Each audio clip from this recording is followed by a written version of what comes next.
guys, today we're going to be making a tornado in a jar. First we need a jar, hand sanitizer, and water.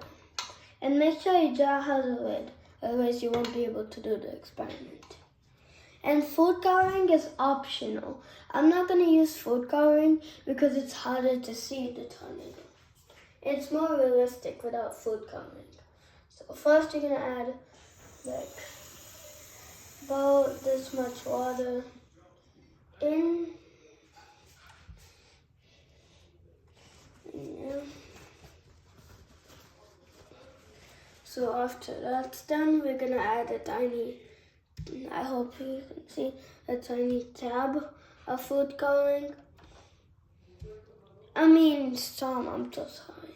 There's not dish soap. Hand sanitizer.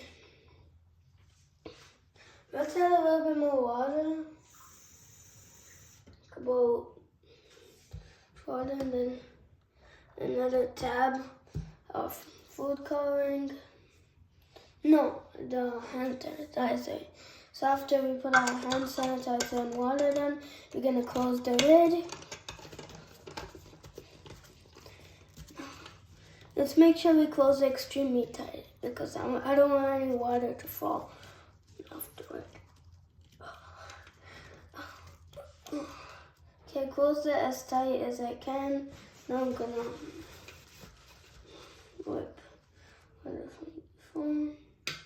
And after that, we're gonna put the top of one finger on the top and the rest of the hand more down.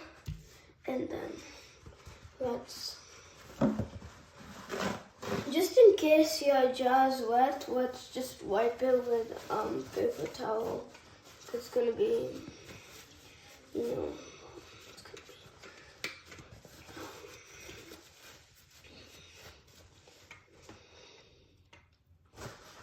Okay, after that, we're gonna put,